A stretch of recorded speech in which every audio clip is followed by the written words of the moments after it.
নববর্ষ ১৪৩৩ উপলক্ষে রাজধানীর গুলশানের ইন্দিরা গান্ধী কালচারাল সেন্টারে অনুষ্ঠিত হল সঙ্গীত সন্ধ্যা।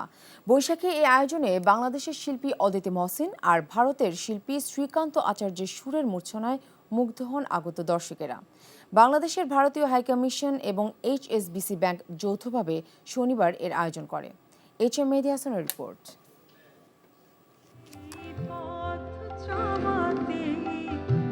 সুরসঙ্গীতে যেন আনন্দের জোয়ার নেমেছিল গুলশানের ইন্দিরা গান্ধী কালচারাল সেন্টারে।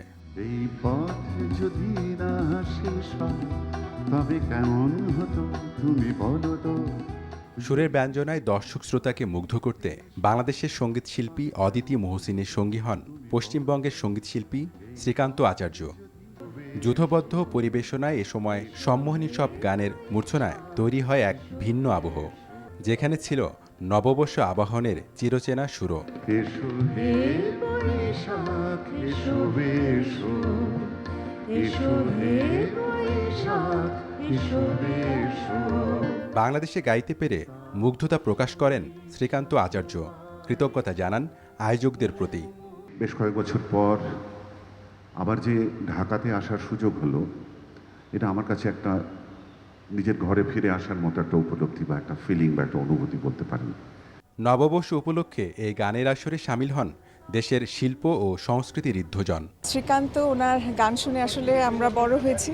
আমি ওনাকে অনেক অ্যাডমায়ার করি। ওদের গান খুব পছন্দ করি, তো আজকে মনটা ভরে গান শুনছি। আমরা আশা করি এরকম উদ্যোগ আরও থাকবে আমাদের। দুই দেশের সাংস্কৃতিক বন্ধনে এই আয়োজন ভূমিকা রাখবে বলে মনে করেন বাংলাদেশে নিযুক্ত ভারতের high commissioner. And that really shows the cultural connection that is there between our two countries. বাঁধন আছে প্রাণে প্রাণে প্রতিবাদ্যে এই বৈশাখী আয়োজনে শিল্পীদের একের পর এক গানে বিমোহিত হন শ্রোতারা। আমার সারাটা দিন মেঘলা আকাশ বৃষ্টি তোমাকে দিলাম। HM মেহেদী হাসান, NTV নিউজ, ঢাকা।